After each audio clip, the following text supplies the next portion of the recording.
welcome to Chasing That Paper, presented by VegasInsider.com. It is the thirsty Thursday Night Football edition of the program, coming off a 2-1 on MLB Props last night. We'll try to hit another one of those, but we got 4 total picks for this big Thursday Night Football game tonight. So let's bring in my co-host, the second most provocative man in all of sports betting. All the guys want to be him. All the girls want to be with him. Senior editor over at BetSider. Let's bring in the guy, Iain MacMillan. Wearing the sex shirt. He's got a cat there in the background. He is looking absolutely fantastic. Iain, how much do you pay for your haircut? About $60. Is that expensive? $60? Is that expensive? Oh my, $60 for a haircut? That's life in the big city, my friend. That's life in the big city. Big city. No first choice haircutters for this guy. Okay, Iain, so we got a lot of picks to get into here, but some big news this morning that we'll get you to weigh in on right off the bat. Ime Udoka of the Boston Celtics here, facing a suspension due to an intimate consensual relationship with a Celtics staff member. So what is your opinion in general on intimate consensual relationships between coworkers? Listen, I'm a big fan of intimate consensual relationships, but what I am not a fan of is adultery. So not a fan of that, even though this is the sexiest show in sports betting. Don't cheat on your spouse. Not good. Yeah, you can cheat on your diet. You can cheat Yes. and do steroids if you want, but don't cheat on your wife or girlfriend. Not cool. So very unprofessional stuff here by Udoka. But who knows, Iain? Maybe they're in love, and love can make you do some crazy things, right? So thank you to everyone tuning in today. If you're on YouTube right now, make sure you give us a like. Make sure you are subscribing to this channel as well. Okay, 6 total picks to get into, Iain. Let's get right into the action, starting things off with this big, I guess a big Thursday night football game in Cleveland, the Steelers versus the Browns. So here's how I'm breaking this down, Iain. In one corner, we got a big old pile of bullshit. In the other corner, we got a big old pile of horse shit. I'm going to take the pile of shit that's getting 4.5 points. That's right, I'm on the black and yellow Pittsburgh Steelers plus 4.5 over at BetMGM this morning. So somehow, some way, this is a team that finds a way. You know, you can dig into all the stats, and not a whole lot of positives standing out here for the Steelers. Yet they win games, lose close ones they have no business being in. This is a carryover from last season. They snuck into the playoffs despite having a negative point differential. Cleveland not exactly putting up big win margins, just 2 wins by 5 or more over its last 15 games. A couple of trends here. Mike Tomlin, great as an underdog, 10-3 ATS as a dog of 4 or more in his last 13 games in the spot. Meanwhile, via the Action Network, Kevin Stefanski, 1-11 in his career versus divisional opponents. That's 1-11 ATS. And, you know, a big rebuttal to this pick might be Mitch Trubisky at quarterback here for the Steelers. Yeah, decent argument, but Cleveland has allowed 55 points. The team's quarterbacked by Joe Flacco and Baker Mayfield. So why not Mitch Trubisky? Give me the black and yellow, the steel curtain. Iain, what side are you on for this game? We're on opposite sides of this one, Joe. I hate your pick. I disagree with it. I am on the Browns. How dare you? I will say, I did take them -3 earlier in the week. It's at -4.5 now. Still like them at that number. You can't back the Steelers, Joe. Come on, baby. This Steelers offense stinks. 30th in yards per play. I don't care that they're 1-1. I don't care that they played both games tight. Their offensive numbers are terrible. Not only are they 30th in yards per play, dead last in yards per pass attempt. So the Mitch Trubisky era is not going to last much longer. And I'm also sick and tired of everyone saying the Steelers defense is good. They just assume that they're good because they historically have been, but not this year. They rank outside the top 10 in both opponent yards per play and opponent yards per pass attempt. Sure, when TJ Watt is healthy, they have a pass rush, but last week without him, they got a total combined amount of sacks of 0. And also, let's not forget, the Browns, once again, one of the best running attacks in the NFL, 4th in yards per carry this season at 5.3 yards per rush. Steelers ranked 23rd, and that at 3.8 yards per carry. So Browns have the advantage on the ground. Browns have the advantage everywhere. Give me Cleveland tonight on Thursday Night Football. All right, opposite sides for, I think, the first time ever here on Chasing That Paper. So he and I came up with a bet beforehand. The loser will get the winner's face tattooed directly on their ass. So let's go Steelers, black and yellow, plus 4.5. Okay, we are moving on to Prop City. I'm taking a look at this guy, Jacoby Brissett, the quarterback for the Browns. You want to make fun of Mitch Trubisky? Let's make fun of Jacoby Brissett. Give me a break. I'm going to take him to go under 26.5 pass attempts coming in at minus 105. So, guys, I have access to a website that can tell me the weather for pretty much any city, any town in the whole world. And I looked up Cleveland, and it's not looking too good there. Some pretty crappy conditions, including some wind, and the wind could really alter the game plan for the Cleveland Browns offense in this one. Wind gusts are expected to get up to 36 miles per hour, which could impact any medium or deep passes. The Browns running at a very high percentage, the third highest in the league. Expect that to continue versus a Steelers team that's been pretty good in pass coverage so far this season. Brissett saw his attempts drop by 7 from weeks 1 to 2. Here's the thing, he was much more effective when he wasn't throwing as much. He threw for more yards at a higher completion percentage. So all that combined, I don't think we're going to see Jacoby Brissett tossing it up too much. Ian, what do you like for your best prop for this game? Yeah, I have another under, but I'm going under rushing yards for Najee Harris here. Under 54.5 rushing yards tonight.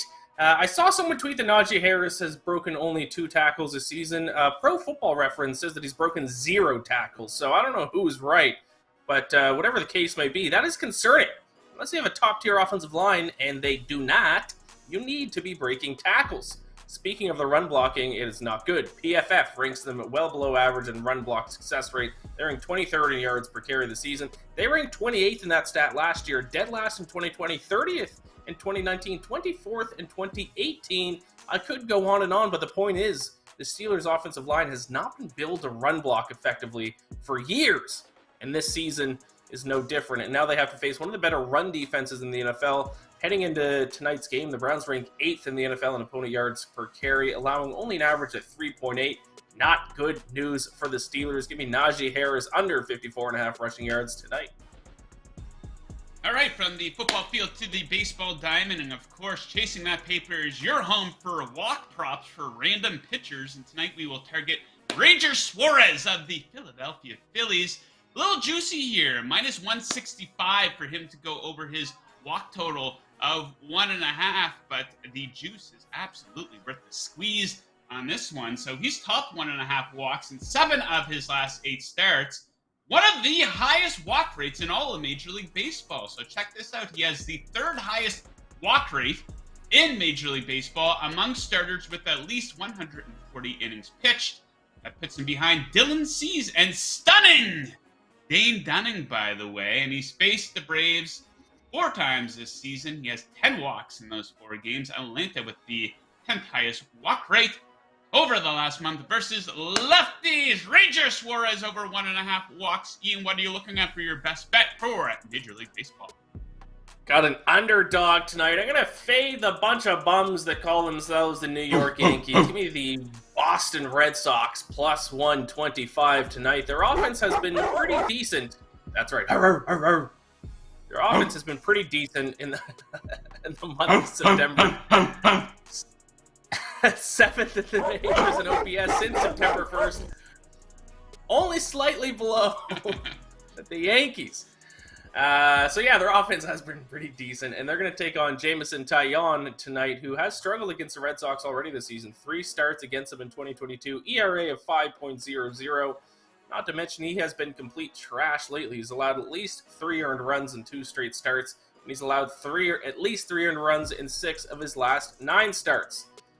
Michael Wacha going for the Red Sox tonight. He's had 1 start against the Yankees already this season, and it was a fantastic outing. 7 innings of scoreless baseball for Wacha. I like the Red Sox plus 125 tonight against the New York Yankees.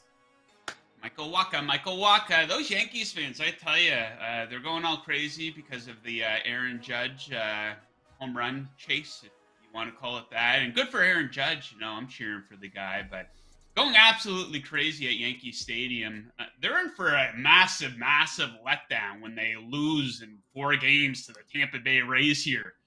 One of these teams, Seattle Mariners, maybe come playoff time. So don't get too high on yourself here, Yankees fans. I don't think the Yankees are even a 500 team in the second half of the season. Okay, so Ian and I on separate sides here in the Thursday night football game. We put a poll up here on the Vegas Insider Twitter page to see what side you guys are leaning towards. Who you got tonight? So yeah, a big chunk of the action, at least Beautiful. in terms of Vegas. Yeah, plus 4.5. And we need to note at a lot of sports books, this is down to 4 right now. I still do like the Steelers at plus 4. That plus 5, that hook doesn't make too big of a difference to me in this situation. Yeah, Ian, I'm not a big fade the public guy. I don't think you are either. But if I had the choice, I would prefer to be on the opposite side of the public. But yeah, I think both of these teams suck. Like I said, we got horse shit versus dog shit versus bullshit. I'll take the shit that's getting the points. Okay, 6 total picks from Ian and I. If you're looking for a place to place these bets at, I recommend placing these bets at BetMGM. Let me tell you a little bit about them. Kick off the new pro football season with the king of sportsbooks. Sign up with BetMGM using bonus code VIBONUS, and your first wager is risk-free up to $1,000. That's VI bonus, all one word, no spaces, and your first wager is risk-free up to $1,000. Visit BetMGM.com for terms and conditions. You must be 21 or older. BetMGM, the king of sportsbooks. How about that read? Anyone knocking out those BetMGM reads like that? I don't know about that.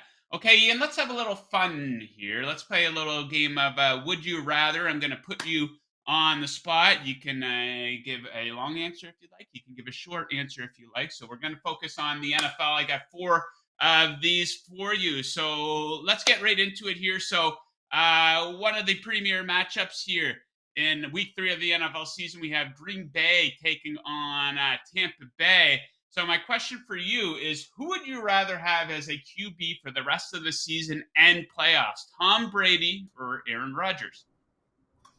Aaron Rodgers. I got concerns about Tom Brady. Have you looked at him? He looks like a skeleton. I don't know if it's too much plastic surgery. I don't know if it's marriage issues. Sticking with the theme of the show, marriage issues. I don't know if that's what's going on with Tom Brady. Also, he's 10 million years old. I think we're finally seeing the downfall of Tom Brady this year. Don't forget, Buccaneers haven't scored a touchdown in the first half yet this season. So I'll go with Aaron Rodgers, even though he sounds like a 20-year-old student at a liberal arts school now, talking about how, what did he say, words or spells. I don't know if you saw that interview clip, but it's a tough look for Aaron Rodgers. So, but I'll go with him over Tom Brady. Yeah, I kind of agree with you here. Tom Brady, all of a sudden, hey, he's not looking so special when he doesn't have a top 5 offensive line and 3 Pro Bowl receivers and Gronk at tight end. What do you know? That actually helps a quarterback when you have that type of play around you. Okay, question number 2, Ian. Would you rather share a twin-size bed with Bill Belichick every night for an entire year or take a 10-minute shower with your mom? Oh, come on. You got to answer, man. You're on the show. We're live on YouTube right now, Ian. I'll sleep next to Bill Belichick. Maybe some of his greatness will rub off on me. Okay, I think that's a good answer. Okay, question number 3. Would you rather host Roger Goodell for Christmas this year, including an overnight stay, or tell Matt Ryan to his face that he's completely washed up? Oh, I would never do that. I'll host Roger Goodell. I'll see if I can talk some sense into that robot of a man. I would never say that to my baby boy Matt Ryan. So I'll host Roger Goodell. Sure, why not? Roger on the couch. Okay, the 4th and final question. Okay, so would you rather give Deshaun Watson a massage or wear a Watson jersey whenever you go out in public every single day until the end of the year? I'll give him a massage. I'll give him a nice little massage. I'll get it over with quick. I'm not going to take the ridicule of wearing a Deshaun Watson jersey. I'll massage him.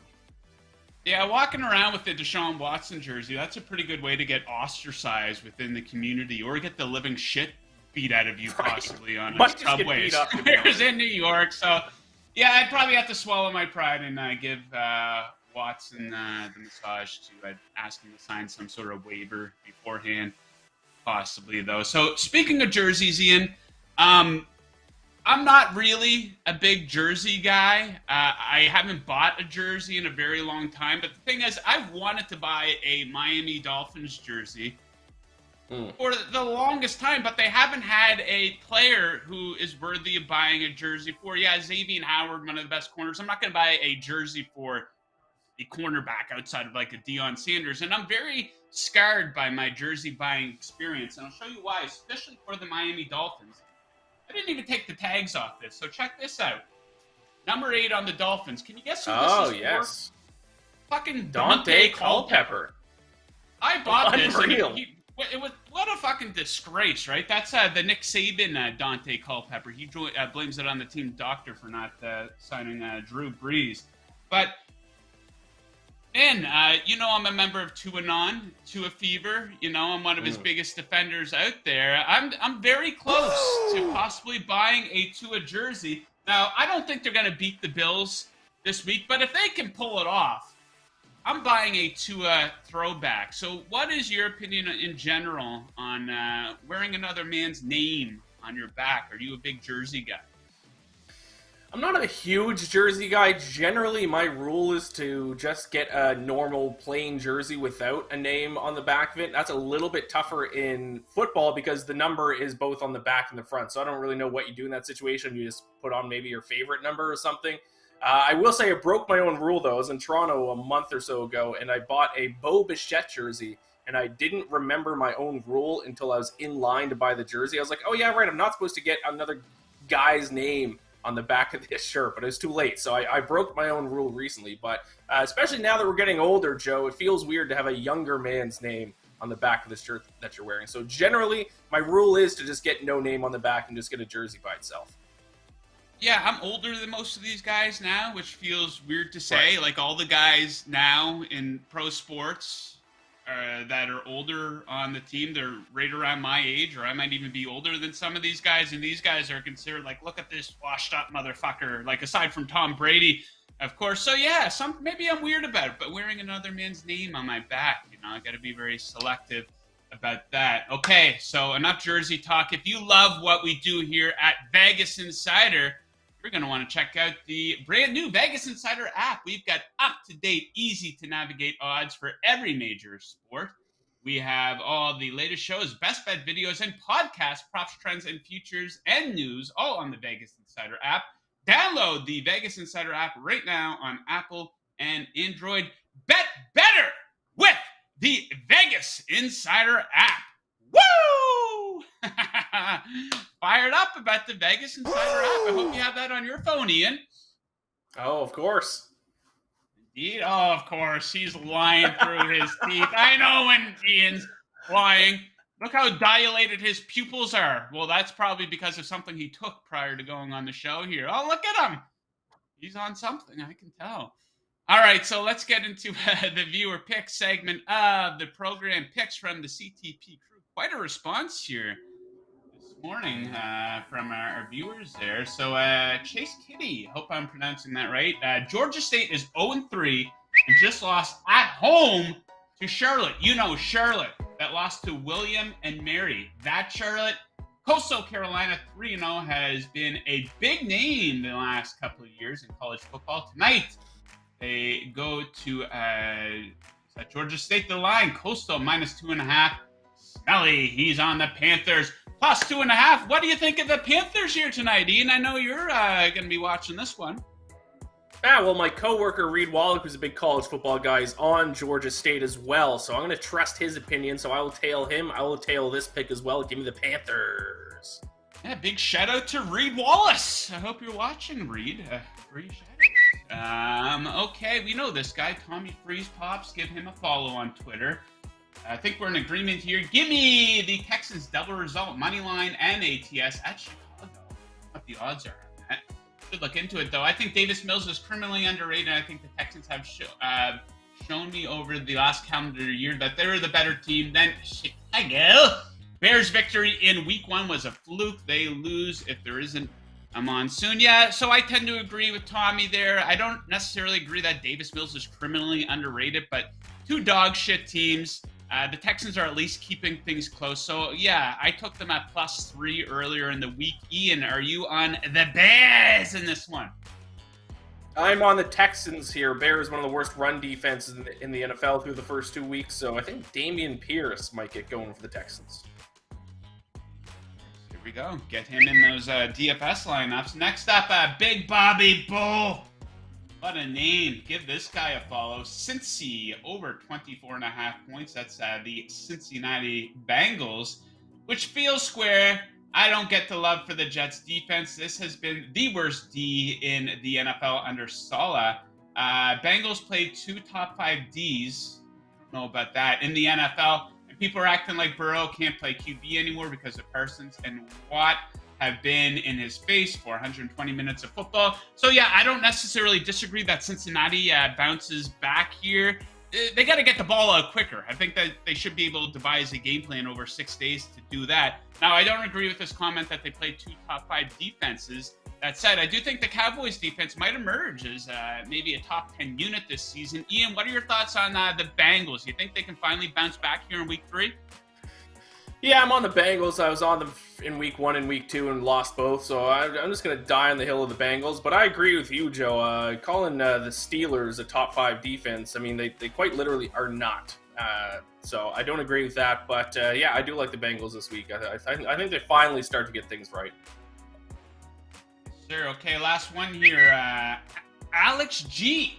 He's on the Vikings -6 at home against the Lions, who just came off an impressive win. I like to bet home teams who didn't cover the week before against a team who did and is on the road the following week. So a little bit of a betting system, I guess you could say, for Alex. What do you think of his approach here, Ian, and what do you think about the Vikings -6? Yeah, it's kind of a wild and specific betting system, but hey, I got Vikings -7. I got them in a bad line before Monday Night Football, so I need them to bounce back in a big way here. I think it's a buy low spot on the Vikings, sell high spot on the Lions. I don't think the Lions are that good. Yeah, the Vikings are a talented team. They're coming off a humiliating loss in primetime, where obviously Kirk Cousins hasn't been good. Now they're going back home, a team that they're very familiar with. The Lions defense absolutely stinks. Somehow we got into a point here in society, Ian, where the Lions have become an overrated team. You know, they're a fun story. The head coach is an absolute blast, but their defense stinks. They got a lot of good stories, right? Amon-Ra St. Brown, he knows the names of every single player that was drafted ahead of him. But yeah, I was high on the Vikings coming into the season. They really let me down there in week 2. I had them +8.5 on a teaser. I need to shut that one off on Monday night, but I think that they can bounce back here against the Detroit Lions. Okay, so guys, it is time for our handicapper heat check presented by VegasInsider.com, your home for the best expert picks in the business since 1997. Today we recognize Steven Nover, who can be found on Twitter at StevenNover1. Steven is the NFL money leader with a 21-7 record this season after going a perfect 8-0 in week 2. Don't miss his Thursday night football best bet by visiting VegasInsider.com/picks or clicking Steven's promo on the Vegas Insider homepage. That's your handicapper heat check. Stay hot, bettors. Woo! Steven Nover on fire here. Oh, I just got a note here from my production assistant. Okay. Our very own Iain MacMillan will be offering private one-on-one wrestling training sessions. And here's the thing. He'll pay you to show up, and he will even provide the wrestling attire. Take advantage of this offer by visiting WrestleWithIan.com. Get ready for the workout of your life with Ian. All right. Didn't know Ian was into wrestling, but we will wish him good luck there with his side hustle. So in and out. 24 minutes here, Ian. What else can we find from you out there on the internet? Some podcasting, some stuff with BetSided. What can our viewers look into from you? Yes, the NFL Week 3 episode of the Bacon Bets podcast is live. I got my best bet for all 16 NFL Week 3 games. And today's episode of Daily Bet Slip going live at 5 p.m. Eastern. My special guest, Minty Bets. So that'll be fun to talk to Minty Bets, so tune into that. Minty Bets, an absolute delight. I will have to tune into Ian's program there tonight. So a lot coming up here at Vegas Insider as well. Of course, down to the wire with Kevin Rogers. I will join him to break down some of our selections for the Vegas contest. I'm in the Circa this year. He's in the Westgate Super Contest. Of course, our Twitter Spaces on the Vegas Insider Twitter feed going off an hour before the game. A lot of our personalities chiming in with their best bets before the game. And, of course, the Friday show of Chasing That Paper. Ian will be back. The Greasy Moneyline Parlay will be back. Our 6 best bets for the NFL on Sunday will all be back. So tune in then. Good luck with your bets tonight, unless you are fading us. And as always, keep chasing that paper. Woo!